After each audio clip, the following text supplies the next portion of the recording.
is the 77 WABC minicast. Good morning. This is Mike Stoller for the Stoller Real Estate Report. The office market in New York City and the suburban areas is hot as hell. What is it attributing this thing to? A situation that looks like the dot-com era of 2001. So today I have a specialist who's been involved with the business for close to 50 years. I have Pat Murphy, the vice chairman of JLL, who's a leader and a specialist on the office market. So what's going on in the office market? Well, Mike, first I just want to say thanks so much for inviting me to be on your show. Every Sunday, I can't wait to turn on the radio and listen to the Cats Roundtable and hear your lead off with the Stoller Report. So it's an honor to be here, and thank you very much. Thank you.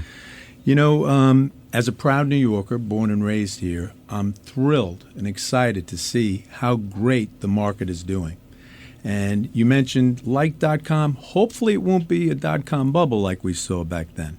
But what we're seeing is return to work didn't work. I mean, work from home didn't work. So how many people are working from home today? From what we can tell, the offices are pretty occupied. Most of my clients and the other big occupiers in New York are looking for more space because they are short, because they're asking all their people to come back. And what we're seeing is the young and educated want to be back in the office, which is a tremendous change from what we saw during the pandemic. So young and educated want to be in the office, they want to be mentored, they want to collaborate, and they want to be in New York City. I think I mentioned to you that recently there was a Harvard senior speaking to other Harvard seniors who said, look at us. We are as diverse as could be. We're from all over the globe. We're all over the United States, but we're all going to wind up in New York. So New York has great things happening, and it's resulted in a tremendous amount of leasing velocity. Over 35 million feet in 2025 and 10 million feet so far first quarter of 2026. And who are the major people signing leases? Financial services companies, law firms? So we're seeing financial service firms leading the sector for sure, but law firms are committing to it. We saw the Simpson-Thatcher deal recently at 575th, the Gibson-Dunn renewal at 200 Park. But technology firms are actually outpacing the law firms right now. So we're seeing a tremendous amount of activity in the technology field. And again, it's because these students from all over the country want to be in New York City. What's happening with the conversions from office to residential? So that still goes on, and there's a lot of money available for that today. And the programs that the city has put in place has certainly helped that. And what's that done? That's done is it's taken a lot of the B market supply away, so it's helped tighten the availability rates. Availability rates in New York have dropped from pandemic levels over 20%. We're now down to about a 12% availability. And interestingly enough, that's only a couple of points away from equilibrium in the market, the balance between supply and demand. The other thing we're seeing is people are not afraid to pay the rent. 2025, we saw 57 transactions north of $200 a foot. And believe it or not, 507 transactions north of $100 a foot. We've never seen that before. So a lot of robust activity. And if you're looking for trophy space, trophy availability is down to 4.4%. You can't find it. So where do people go if there's no trophy space? Hudson Yards is fully leased, correct? Hudson Yards has done very well, and I do think we'll see some additional construction there. Our firm, JLL, assisted Deloitte & Touche in their big lease at 70 Hudson, and there'll still be another 400,000 or 500,000 feet available there. I'm told by Related that they have a lot of activity on that space. So I think we're going to see Boston Properties do very well with 3 Hudson Boulevard. We're also going to see a lot of activity down, around Penn Station. Vornado has done a terrific job with 2 Penn Plaza, and they have a lot of activity already on Penn 15, which will be a 1.8 million square foot new development rising the old Pennsylvania hotel site. So, what lessons have we learned from the pandemic as it relates to real estate? Again, work from home did not work. and productivity was significantly negatively impacted by trying to have people work from home. So that lesson told us we had to get people back into the office. We need people to collaborate. It's been proven that new knowledge, new value only happens when we put people together face to face in groups of 3 or more. So again, the good news is people want to be in the office. They want to collaborate. A lot of major corporations who were going agile before the pandemic have now said, if we want our introverted people back in, we have to give them their own desk. We have to make them feel comfortable. And that's why we've seen this flight to quality.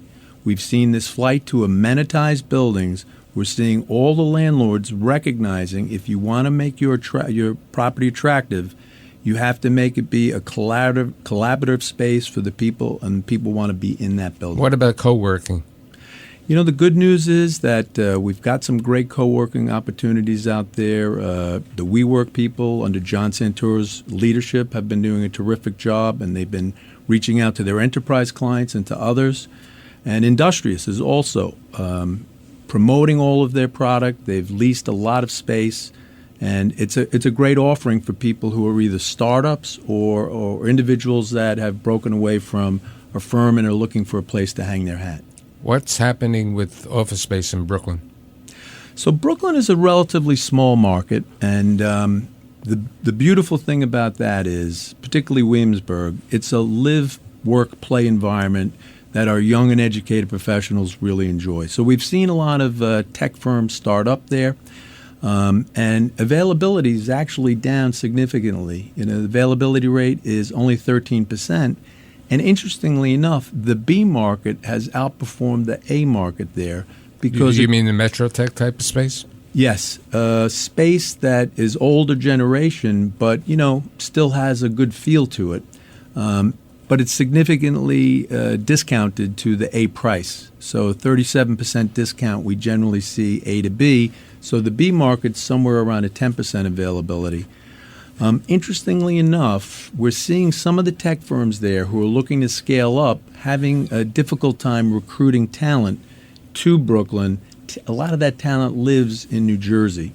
So we are seeing some flight back into Manhattan to be able to get a wider talent pool for the growth that a lot of these tech firms anticipate. What about Jersey City? So again, Jersey City, Hoboken, Weehawken, small market, 19 million feet in total. Jersey City, 15 million feet. It's suffered through the pandemic, and it is still suffering to a degree today. A lot of that has to do when Manhattan is readily available. People would prefer to be on the island as opposed to commuting. As Manhattan has done a great job leasing up, I think we're going to see some activity over in Jersey City. I will tell you this, there are some landlords thinking about conversion of office to residential. I know the Left Racks have been thinking about it at one of their buildings, 480 Washington, converting the upper stack of that building to residential while keeping the commercial tenants in the base. But overall, you mentioned the dot-com situation. We saw as Manhattan became vacant in 2001, 2, and 3, Jersey City suffer. As Manhattan leased up by 2007, Jersey City got activity again. I think we'll see a similar path this time. What about Lower Manhattan? Lower Manhattan has been doing very well as well. So, which is interesting because they've never been doing well over the last 10 years or 15 years. Right. So, after 9/11, we saw the market shrink. A lot of residential development down there, conversions. And things were slow until this past year. A lot of good activity. I know you recently saw that American Express has announced a 2 million square foot commitment to build 2 World Trade Center with Larry Silverstein. And we're seeing a lot of velocity in that market. I see Brookfield doing a great job with the amenities that they put over into Brookfield Place. We're seeing rents in the 90s in Brookfield Place, so that's looking very good. And at 7 World Trade, some beautiful floors coming available as Moody's moves out of that complex. I think you're going to see rents in the $110 to $115 range there. What are we going to see for rents in Midtown? So as I mentioned, a lot of deals trading north of $200 a foot. And what's happened is, as the availability rate has come down, pricing has become rational. Again, in past downturns, we saw the landlords try to price down to the bottom of the previous market. So in 2000, we saw rents in the $95 range in Midtown. And then by 2003, they dropped their prices into the $55 range. 2007, 100, 105. 2008, everybody dropped their rents into the $65 range. During this pandemic, we didn't see that happen. We didn't see it happen because landlords didn't see any velocity. If there was no leasing activity, there was no reason to drop rents. And what happened was, as One Vanderbilt started to lease up at very high rents, and there was this sense that people were going to return to trophy and A-quality buildings, the rents were not necessarily rational. But as the availability rate has tightened up, rational rents have returned. Everything's trading at a discount to the cost of new construction. And last question, AI. AI is a disruptor, no doubt about it. And JLL has invested millions of dollars in technology. And we've invested a lot of money in AI. Outside of my office, I have 10 data scientists there thinking through everything that's happening with regard to our tenants, their workforce. Where does the workforce live? Where will the future workforce live? How do I recruit that workforce?